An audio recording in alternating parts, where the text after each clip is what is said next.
Welcome to the Owning Your Sexual Self podcast. I'm your host, Rachel Main, awesome wife and dog mom for life. I'm a sex therapist turned sex coach, and I run a successful business selling relationship enhancement products. I absolutely love talking about all things sex. So you can expect this podcast to explore all things related to women's sexual health because that's what I'm here for. I'm here to help you discover and embrace what brings you pleasure so that you can own your sexual self. If that sounds good to you, then keep listening and let's fucking do this.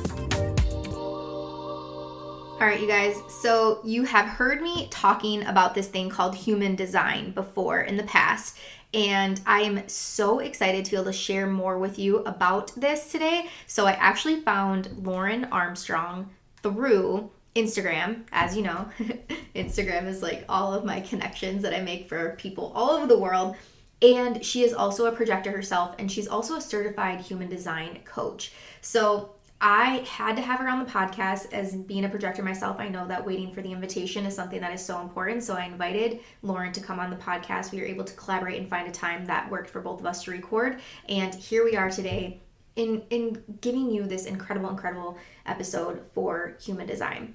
And I'll get more into it in the episode, but human design was something that was introduced to me a few years ago, and I swear it is the most connected thing I've ever felt to myself, more so than the Enneagram, more so than the INFT thing. I can't even think of the name of that one right now.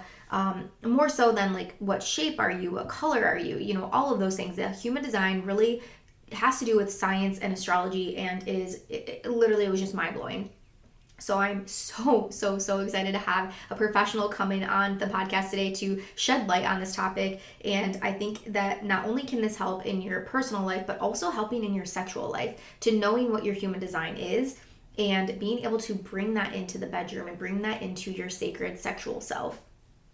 So a little bit about Lauren. Lauren Armstrong is a 5'1" Self Projected Projector, which in English means that she loves talking things out, creating offers based on what she is recognized for, and solving the problems she is invited to help lead and guide others to solve. She has a unique way of seeing the world and loves mastering the system of coaching using her favorite tool, yeah, you guessed it, human design. Her signature program is Leverage Human Design for Business, where she helps coaches and course creators fill their purpose-driven programs without feeling pressured to build their business the way everyone else does. And Lauren believes that we are all uniquely wired for what we are meant for in this life. And if you'd like to learn more about how you can finally drop the overthinking comparison when it comes to your programs and offers, you can visit purposewithoutpressure.com. We'll link that in the show notes for you. That's where you can find that program. And she also runs a projector-specific mastermind called Projector Playground. And this helps projectors lean into their energy type and create a sustainable business by their design, and has a new super secret projector program coming this summer. Oh my gosh, perfect time for recording this podcast. So Lauren, as I said, is certified as a human design business consultant through the International Human Design School. She also holds certifications in neuro-linguistic programming and time techniques, is trauma-informed, and is a clinical hypnotherapist, Reiki practitioner, retreat leader, and speaker.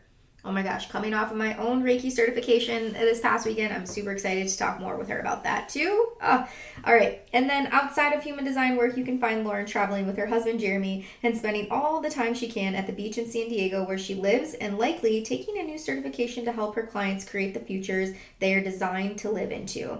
Again, you can connect with Lauren at support@laurenarmstrong.com is her email, or on social media under Lauren Armstrong, both on Instagram and Clubhouse. We will link both of those in the show notes for you if you are wanting to connect more with Lauren.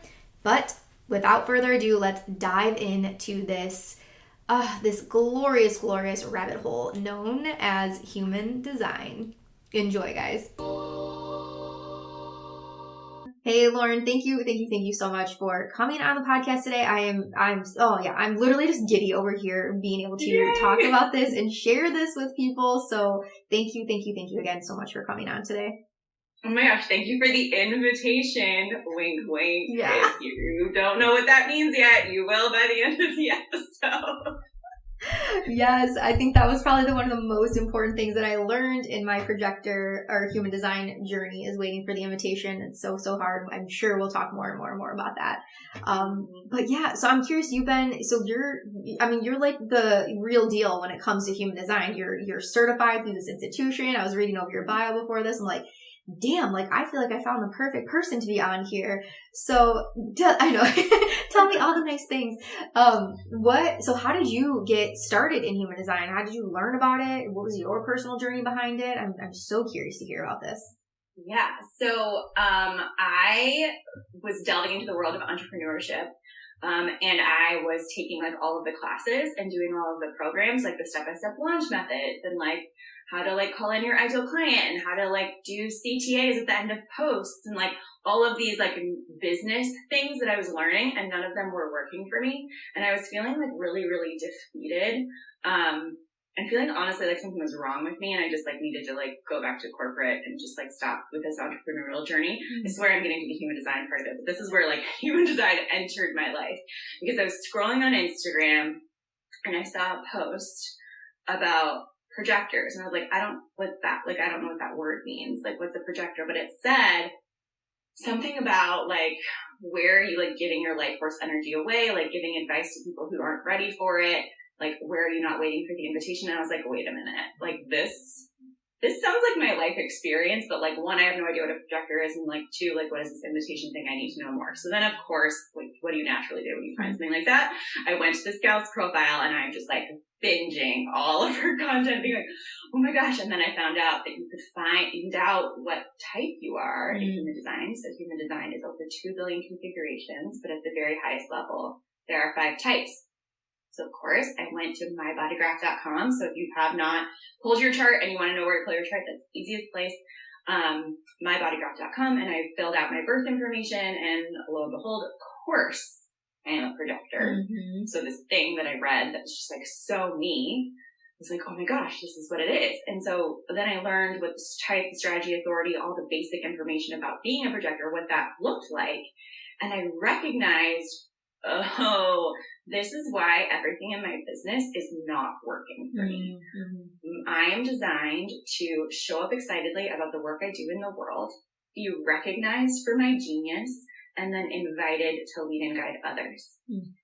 Whereas the paradigm I was living in before, and the one that I was trying so hard to fit into and wasn't being successful with, was like basically the generator paradigm of see something, respond, like, have CTAs in every post, like create. And it was creating this like real defeating burnout cycle within me of like create to the point of exhaustion and then have to rest. Create to the point of exhaustion and then have to rest. And so recognizing, oh, hey, I'm a projector and we're actually not designed to do things that way was like so liberating. Like still thinking about finding that out about myself makes me like tear up because that's like was so my life experience.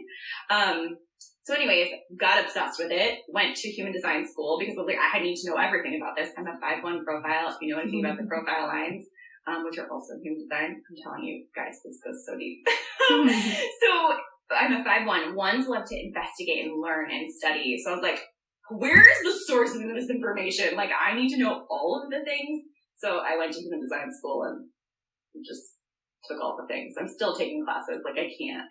I love it so much. Yeah, and there is, like you said, there is so many things to learn about it. Like we were talking before we started recording, there's gates and there's defined and undefined and all of these meridians in your body and things like that you can tap into. It's not just your basic, I'm a projector. Like it's right. Never just that. And so funny when I had first learned about my human design, and I also went to mybodygraph.com to get my chart originally. And, I would say I had an opposite experience. I had been living very much as a generator in the way that I was working, but it was working well for me. Like I had been in my pure romance business, I was very successful. I was scaling quickly, and things were going well. So then human design for me at first was like a slap in the face. Like, no, you're actually doing it all wrong, right? I wasn't living like a projector at all. And for me, but why that was so powerful for me is because now looking back, I recognize I was on the verge of burnout, right? I was at that breaking point and didn't even know it. And so learning human design in my life allowed me to scale back and allowed me to take more breaks, honor that rest period that we need so much as projectors.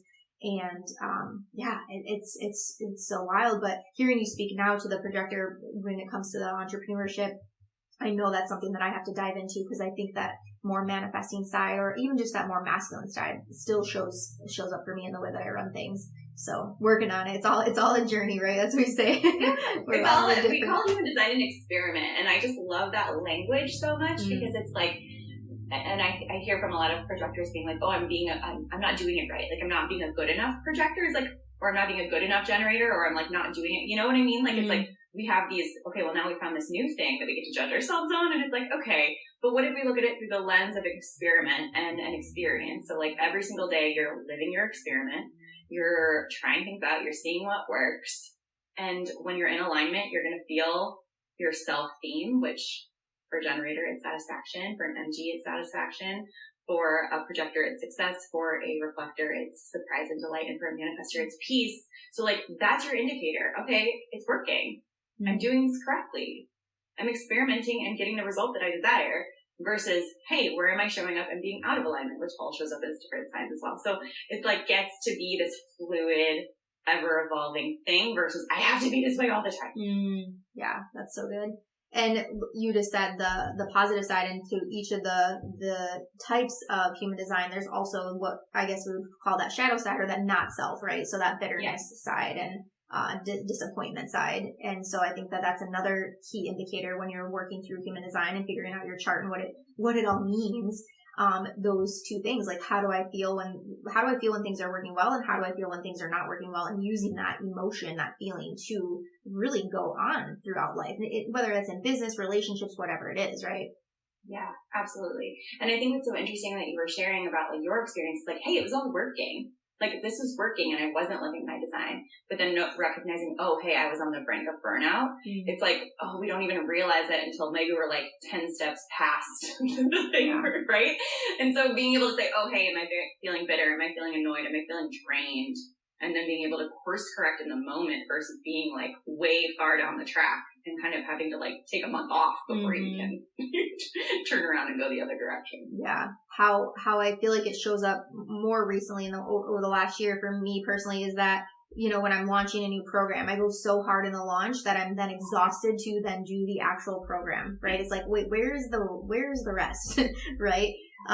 So anyways, yeah, not wanting to focus too much on just projectors here, but can you tell us just the gist of the 5 types, just a little blurb on each of them? Of course. Twist my arm. Okay, so there are 5 types. So over 2 billion configurations in human design, right? So what I mean by that is when you go to mybodygraph.com and you pull out your body graph, you're going to see a whole bunch of shapes. You're going to see numbers. You're going to see symbols. You're going to be like, what the heck am I actually looking at? But they all mean something, and it all rolls up into 5 different energy types. So there's generators. So generators are here to do the work they love to do. You're here to be lit up. You're here to be deeply satisfied by the world around you. You're here to wake up in the morning with a full tank of energy and use it in satisfying ways throughout the day. Go to bed delightfully exhausted. Manifesting generators, very similar for you. Wake up with that full tank of gas every day. Use it in satisfying ways throughout the day. Go to bed delightfully exhausted. And you're very efficient. You're very multi-passionate. Excuse me. So you likely have a lot of different things going on all at the same time, right? As an MG versus as a generator, you might be really like mastering one subject. So that's kind of how that shifts a little bit for generators and manifesting generators. Then we have our manifestors. Our manifestors are also going back, generators and manifesting generators make up about 70% of the population, and they all have defined sacral centers. So they have that go, consistent access to life force energy, which I know we talk about sexuality on this podcast. So that's consistent access to that sexuality, that sex drive, all of that. Like that's what ends up in the sacral center, and it has very much a biological connection to the testes in the man and the ovaries in the women. Like that is where that really resides within the sacral center. So I think that's kind of a fun little tidbit. So then we have the other 3 types, which are manifestors, reflectors, and projectors. And so for the 3 of those types, we have an undefined sacral center. So inconsistent access to that go, do, like life force, like sexual drive energy. But we're also here to be wise. about that in this lifetime, which is super fun. So manifestors were about 9% of the population. They are here to initiate. They're here to get things started. When they're in alignment, they are feeling this deep sense of peace. And when they're out of alignment, they're going to feel anger. They're literally the only ones that are designed to not wait for something. So generators and manifesting generators, you are here to wait to respond, meaning you see something in your life and you're like, like, let's go do it. Like, you're getting signals from the universe to like move forward or not. Whereas manifestors are kind of like getting it from source, getting it from self, like, here, let's go, let's initiate, let's get things started. I don't have to wait for anything to move forward. But it's very important that they inform as they do so if they want people to get on board with their ideas, with their stuff, with their initiations. So then we have reflectors, which is about 1% of the population. And reflectors have a completely open white body graph chart. So all the little shapes in the body graph are white, and they are really a reflection of who they're around. So it's really important for them to surround themselves in communities that have really invited them in and they like who they are around them and it makes them feel good. It's really important for reflectors to completely drop the consistency myth that they need to be consistent about literally anything in their life. They have so much shifting within the month and they really are aligned with the moon cycles, the lunar cycles. So and they really thrive when they allow themselves to spend time in nature. So that's a little bit about reflectors. And then projectors, which is what both you and I are, about 20% of the population. And we're here to be the leaders and the guides. We're here to have that bird's eye view, not necessarily be the ones doing the doing, but leading the doing and seeing more efficient ways for things to be happening. Oftentimes we can ask one question of someone and completely transform the way that they're living their life. And we're like, wait, we need to do more. Like we need to get in there. We need to like help you, like be on the ground, but really to disconnect from that and go to that bird's eye view and be able to ask those great questions is where the power lies for a projector. Really recognizing yourself. What are you amazing at? You're here to be recognized and invited for your gifts. So just as this exchange kind of happened, I show up on Instagram excitedly about my stuff, right? Just like, hey, do you want to come on this thing? I love the way you talk about human design. I'm like, yes, please. I'd love to do that, right? It's not like I'm out here pitching her, which would be a very unaligned strategy for a projector. Like, hey, let me be on your podcast, right? So it's like a very much a lean back energy versus a go out and get it. So yeah, that was such a great rundown of all of them. And what's the percentage of reflectors? They're the like least of it, right? Yeah, they're like about 1%. 1%. It's so cute. They have like this little community with the human design, like official community, and they call themselves the real 1%, which I think is hilarious. Oh my gosh, that is so funny. I did a women's circle last night, and one of the girls that was there, of course, human design came up, and I pulled her chart for her, and she was a reflector. And that's the first time I've ever met a reflector in real life. Like, I felt like I just like met, I don't know, like this beacon of light. Yes. And I was like, and she was like, what? She was just taken aback by it. Like, what does that mean? I'm like, I don't really know in full, but like, it's so cool. You're so cool.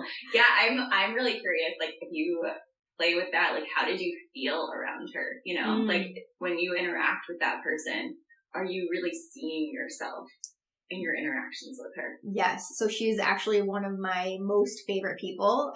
We connected through business, and then now she is my massage therapist. She's my Reiki person. Like, she's amazing. So I see her monthly.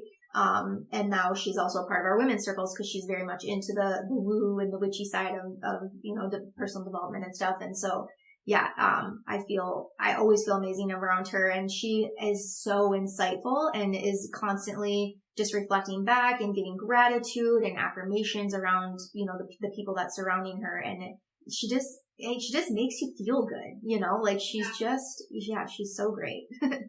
Which is also a testament to the group, right? Because, I mean, in Human Design for Business through the Human Design School, BG5, like we talk about, we have different language for all of the types. And so one of the ways that we talk about reflectors is we actually call them evaluators. Because if you're in a group with a reflector, you can basically look to them to be like, hey, you're reflecting the energy of the group, like how they're doing. So it's a good reflection that the space is safe. Like it's a great space in that women's circle because the reflector's doing so well. and an evaluator being like, hey, what do you see? Mm-hmm. What could we shift? How can we make this better? And they just have such a unique perspective to be able to share because they're taking in all that energy. Yeah. Wow.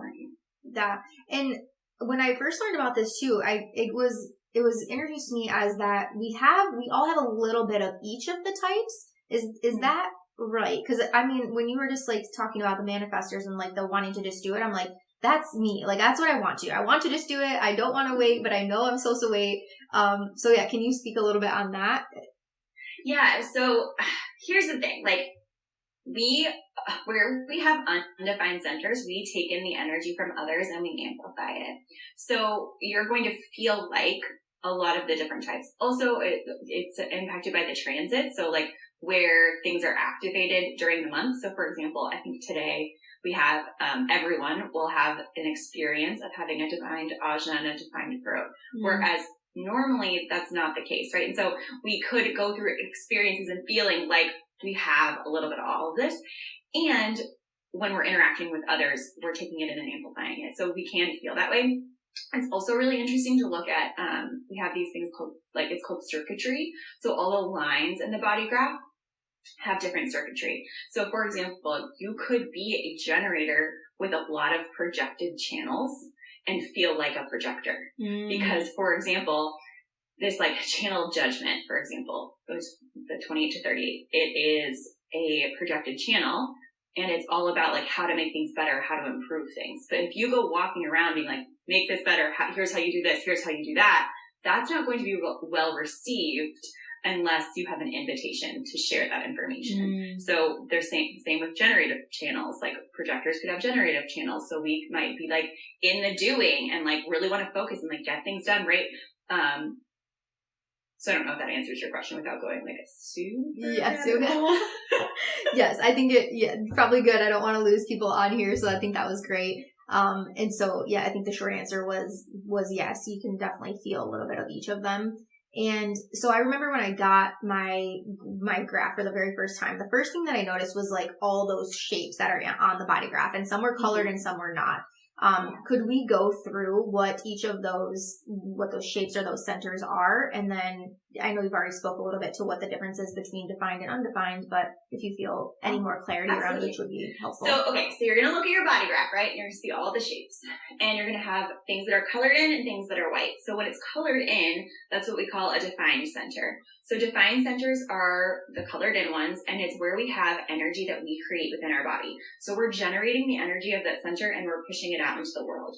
Where we have a white or undefined center is where we have inconsistent access to the energy of that center because we don't create it consistently within our body. We're taking it in from the outside world and we're amplifying it. So where we are undefined, we might notice a lot of shadow in those perspectives. Like our mind chatter often comes from the low expression or the shadow expression of those undefined centers, stuff we're picking up on that isn't necessarily ours. But it's also where we have the greatest wisdom potential. So the wisdom potential is like, hey, we're here to go to school in this lifetime on that open or undefined center. We're here to learn lessons. We're here to like gather information. We're here to become wise, and then we can kind of share it with others. So it's oftentimes a lot in coaching relationships where we use those undefined centers, our wisdom potentials, to help lead and guide other people that are behind us, versus where we have defined centers where we can often be like, hey, I'm going to teach from this because this is really consistent for me, right? Like I've got this and I know what to do with it, kind of a thing. So now I'm going to go through the centers. So keep in mind when you're looking at your body graphs, is it colored or is it white? If it's colored, you have access to it consistently. It's a strength of yours. If it's white, you will have, you're taking it in from the outside world. You could have some shadow there, and also it's your greatest wisdom potential. So inconsistent access to that. So the very top, the top triangle is going to be your head center, your inspiration function. So your inspiration function is, right, like being inspired. Like, do you have consistent access to inspiration? It's likely defined. If you're like kind of like, it's every once in a while, but I'm not always inspired, right? It could be white or undefined. So the inspiration function, then we have the conceptualization function, which is the triangle, upside down triangle right below it. So it's either going to be white or green for you. And that's really the ajna center, which is the conceptualization function. So conceptualization is like thoughts, opinions, ideas. This is around like how open-minded are you? Do you think really in a structured, linear way? Or is it more of like, oh, I can see your perspective. I can see your perspective, right? It shifts based off of if it's defined or not defined. So like the low expression that shows up with the undefined ajna is people go immediately to how. Well, I don't know how to do that. I want to be certain. Whereas the definition is more of like, yeah, I know what to do. Like I'll figure it out kind of a thing.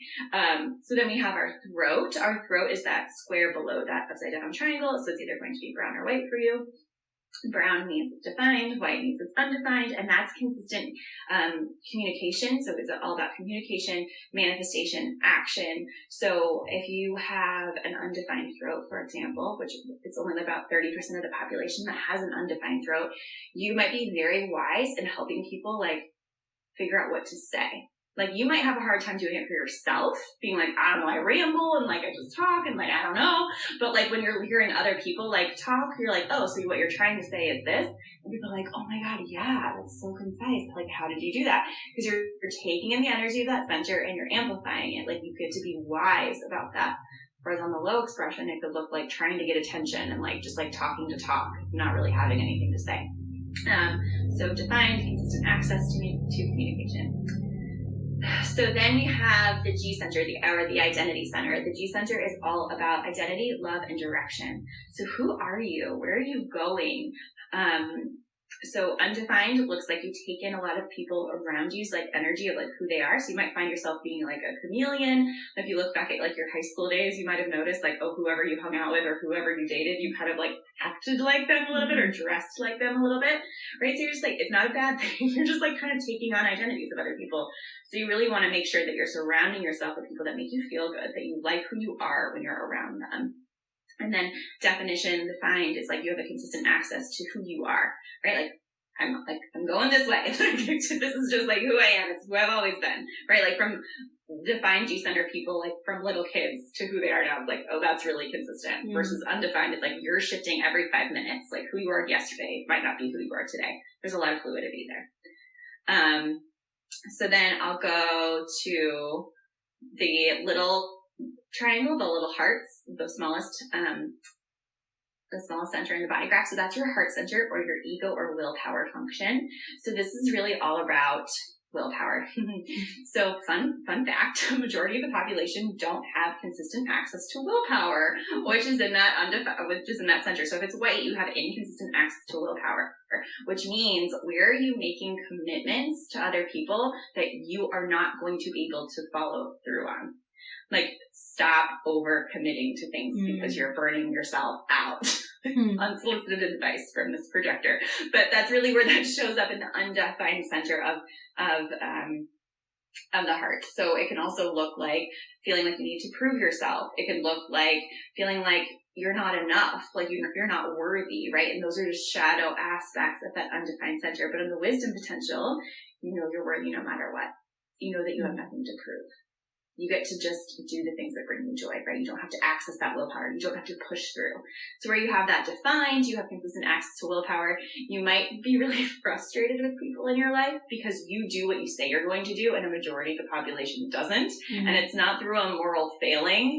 It's just like the energy dynamics, right? So then when they're around you, they're like, yeah, I could totally do that. And then they just separate from your willpower and like, oh my God, I can't do it. I don't have the energy for it, right? So it's really interesting to notice the dynamics, and they have them for each of these centers. I'm just kind of playing with what pops in the moment. So then next to that little heart center, we're going to have the triangle that points inward to the body graph, and we're going to say that's the solar plexus or the emotional center. So if you hover over on the body graph, it will tell you which one you're looking at. But that's the emotional intelligence, essentially, center. So if you have this defined, we're going to have emotional authority. Emotional authorities are the way that we are wired to make decisions. It's the way that our intuition speaks to us. And there are 7 of them.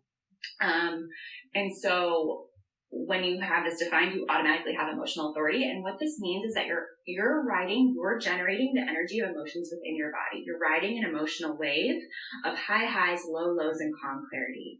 And so you're designed to make decisions in the calm clarity, not in the emotional reactivity of whatever's going on in your circumstances. So that, like, just that alone, if you are an emotional authority, if you have that defined, like, that's your takeaway. Just take that. Like, it will change your life.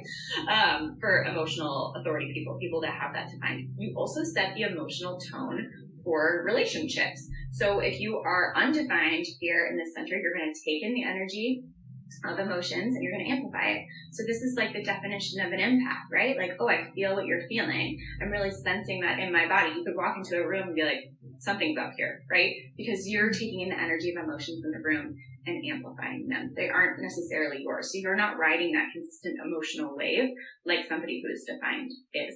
So the low expression of that looks like feeling you need to fix other people's feelings. Like, oh gosh, like something's wrong. Well, there's no low, right? Me and my husband's relationship, like I'm undefined, he is defined. That it's a whole thing. It's like very helpful to understand these dynamics. So then the sacral center, I'm just like going through them so I don't go through rabbit holes. If you have questions, like stop me. The sacral center is in the middle, and it's either red for you if you are a generator or a manifesting generator, or it's white for you if you are a manifestor or reflector or a projector. And that's really the sacral center, the go, go, go, do, life force energy. If you have it defined, you're going to have that consistent access to energy to do the things that you love to do every day. You wake up with a full tank of gas, you use it in satisfying ways, you go to bed delightfully exhausted when you have it defined. When you have it undefined, you're going to have inconsistent access to that energy.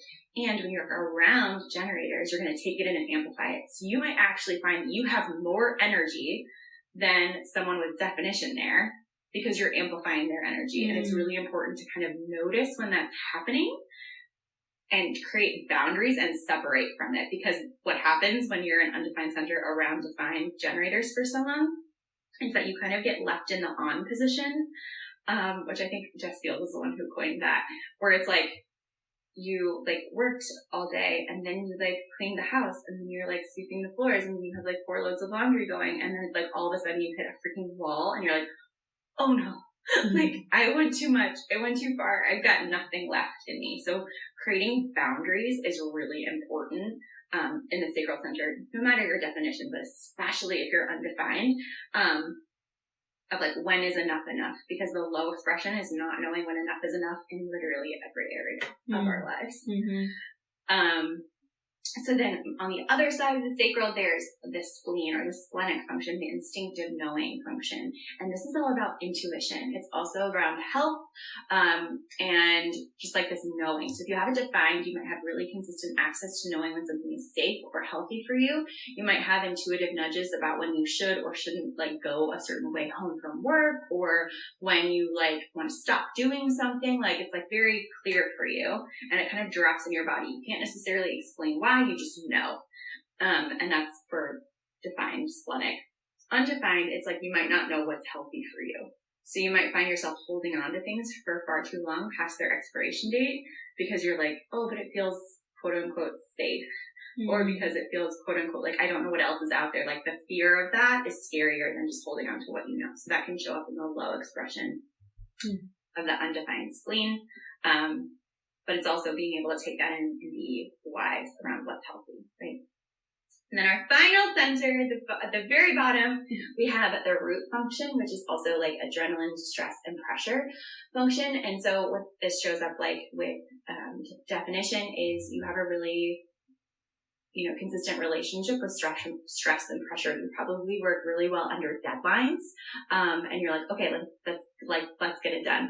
And then on the other side, when you are undefined, when you have that center white, you kind of want to like take a little bit more space, take a little bit more time, not give yourself such hard deadlines.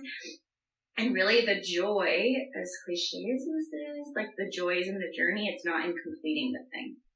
So really finding the pleasure in what you're doing or who you're being and all of that without having to like get to the end result. Wow. I know that was a lot and I talked really fast and hopefully something landed exactly. Here's what I'm going to call to life. Exactly what was meant to land with you landed with you, and what didn't, just like it's not for you at the moment and you can come back at any time. Okay, that's what I'm going to call. Oh yeah, so good. I was going to say yes, that was a lot, and like give people permission basically to pause if they wanted to re-listen or whatnot. Of course, I was like, I have my own chart like pulled up here so I can learn as I was going along and stuff. And, yeah, I think that's all I don't even know what questions or comments to make because it's just all so mind blowing to me still. It's the detail and everything around this is like, we were talking about this last night. It's like, if you know somebody's human design and their numerology and their Enneagram, like you can literally essentially like see what is going to happen throughout like their entire life, like what challenges they're going to face and what successes they're going to have. It is very, very incredible. So yeah, so if somebody's just starting off in human design, where is the best place to start? Like start with, I'm a projector and here's what that means, or start with some of maybe the defined centers or undefined centers. Like, is there a correct path to go down this?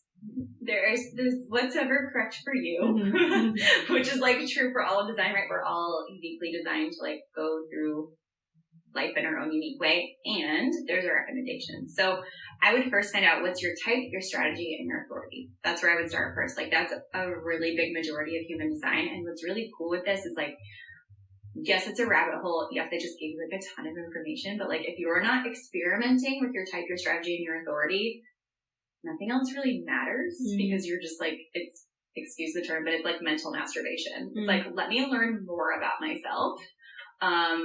But then like not put any of it to use, right? It's like, it's pointless. So I would look at what's your type. So one of the 5 types, you figure out what's your alignment theme, which we talked about earlier. When are you out of alignment? So if you're a generator, a manifesting generator, it's going to be, you're going to be frustrated. When you're a projector, you're going to be bitter or annoyed. When you're a reflector, you're going to be disappointed. And when you're a manifestor, you're going to be angry. So just notice like on that pendulum, where are you not self-theme? Where are you in alignment? Where are you not self-theme? Where are you in alignment? And notice like on a daily basis, okay, this is what's coming up for me. How am I feeling today? Where's that showing up in my body, right? Like that's a huge first step. And then you get to start playing with your strategy and your authority. So your strategy, for a projector, it's to wait for the invitation. For a generator and a manifesting generator, it's wait to respond. For a manifestor, it's to inform. And for a reflector, it's wait a lunar cycle. So really allowing yourself, okay, what does it look like to play with my strategy? Am I responding right now if I'm a generator or manifesting generator? Or am I out there initiating? And that's actually leaving me really frustrated. Noticing the correlations of when you're following your strategy, how do you feel? When you're not, how do you feel? Because your mind will tell you, just go initiate, just go do it. Like, oh my gosh, right? Like, because we're conditioned in this society to believe that like the faster we make decisions, the faster action, all of that good stuff is better. Whereas it might not be correct for you. And then our authority is how we're wired to make decisions. So I would just follow with your type, your strategy, and your authority is the best place to start. And then once you've started experimenting with that, I would go into where you're undefined in your body graph. Where are those white centers for you? And what does that look like in the low expression? And where is it showing up for you? So for example, not knowing when enough is enough, if you have an undefined sacral center, looks like being on too much, overcompensating, over explaining. Like, where is this showing up for you? So that you can kind of like move through that conditioning. Yeah. So good. And for the authority part, what if somebody has no authority? If they have an all-white body graph, then they're going to have lunar authority, which is the only type that will have that is a reflector. And unless you pulled it from a website that says you have no authority, which, you know, does yours say that? Yeah, that's what happened to mine. Yeah. So you have reflector, and then we'll do mental projector. I'm like, I can't explain both at once. So for a reflector, basically it means lunar authority, so you really want to like wait the cycle of the moon. But for a mental projector, what this really looks like is being able to talk things out and bounce it off of different groups of people. So, for example, like if you have an idea, Rachel, and you're like, okay, I'm going to go talk to my partner about this. I'm going to go talk to my group of friends about this. I'm going to go talk to my business mastermind about this. I'm going to go talk to my mom or dad about this, whatever. And so you're talking it out and you're kind of feeling the energy bounce back at you because their definition you're picking up on and we're, amplifying it. Yeah. So which one at the end of all of those conversations, it kind of lands and it's yours versus all of these other people's. Does that resonate for you? Yeah, definitely. And I find that when I do vocalize more about plans and ideas and things like that, I try to bounce them off of different people, different groups specifically. My husband's, for instance, like not so connected into the work that I do versus if I'm sharing it with my, like you said, a business mastermind, right? They're going to have more of an understanding of what I'm talking about. And I like that. So focusing more on the energy that's coming back from those people is the sign that this is good or not good, basically. It's like what shows up in your body, because it doesn't really matter what their opinion is. Mm-hmm. It's more of like when you're saying it to them and like how your energy shifts, right? So you could be talking about it to your business mastermind. Oh my gosh, I'm really excited about this, right? And it might just be their excitement that they're reflecting back to you versus talking about it with someone else being like, oh, okay, I'm still excited about it, but it feels a little bit different. And so it's like feeling through those interactions. What does it feel like in your body? Not what do they think about what you're saying. Mm-hmm. That's the little shift. Yeah, I love that. Good. Oh, so good. Such good insight. Another question that I had come through was, so if you're working with somebody, let's say that's of the older generation, a lot of times back then, birth certificates did not come with times on them. And so you have to have your exact birth time to pull a chart. What would somebody do in that case? Yeah, so a couple of things. One is like the very practical way, which is like calling the hospital and seeing if they have the extended birth certificate. So sometimes like they have that on file with the actual time on it. Another thing would be to use, like, if I've done it for people where like I know them, like for example, my dad's birth certificate does not have it on there. And so I knew his birthday and I pulled throughout the day. Like his mom said he was born in the morning. So I'm like, okay, I'm going to pull the morning. So I'm going to pull 8, 9, 10, like, and I'm going to kind of look at what changes. And so if you work with a reader to kind of do that, you can figure that out of like, oh, this piece is really you. So for example, the profile line for my dad's like, I know you're a 6'2". And when this changes at like 11, like that's probably not correct. So like working backwards like that. And there's also, you can work with an Ayurvedic astrologer to talk to them about all the things that have happened in your life, and they can work backwards from that to give you your exact time of birth, which I think is wild. Wow. I've never done it, but I know people who've done it and they're like, oh my gosh, it's so crazy. So that's an option for you, a little bit more woo. And then there is also like the pendulum option. So pendulum or muscle testing, where you can ask yourself yes or no questions. So if you just like YouTube, like how to use a pendulum to get an answer, asking it like, was I born before 10? Yes or no? And seeing if the pendulum says yes or no, and then narrowing it down within those windows. So was I born after 8? Was I born between 9 and 10, all of that, and then really narrowing it down from there. And then the only thing that I would say, like a lot of the major stuff doesn't change all that much, like within, a 12-minute period or whatever. But what does change is the information behind the arrows in the body graph. So if you don't have your exact time of birth, I would stay away from like taking on that stuff as like Bible. I mean, I would regardless, but because it's not a Bible. It's just an experiment. But just a heads up. So good. Thank you again, Lauren. Like this is all, I'm just like, I feel like I'm taking it in, like I'm in a seminar right now, like relearning a lot of the stuff, but it's also such a good refresher. And so I know we talked about the mybodygraph.com for somebody that's wanting to pull their chart. Aside from that, is there, and of course I've already told them in your intro, like definitely to follow you and we'll link your stuff in the show notes and stuff. But aside from that, somebody that's just starting this and wanting to delve into this, is there books or websites or anything like that, podcasts even, that you would recommend for people as resources?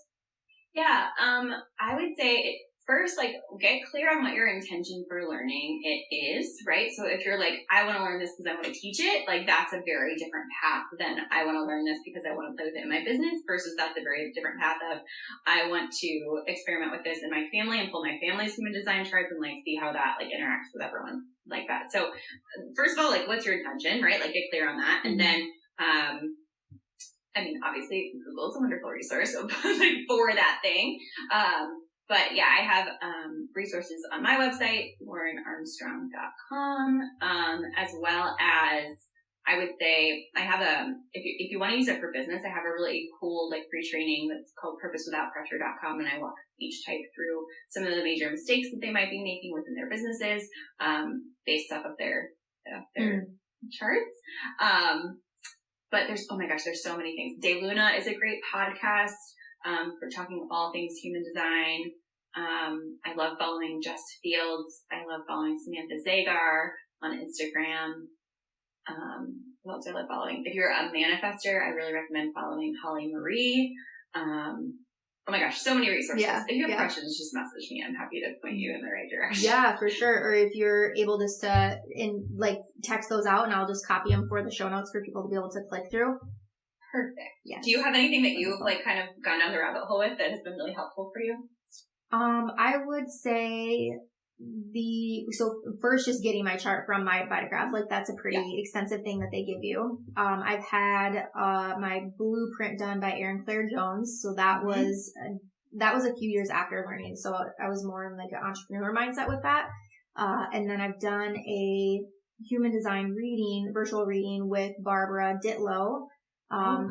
Yeah, which was very cool. My sister actually just did one with her too, and so now she's all nerding out over human design stuff, which is awesome. I love it.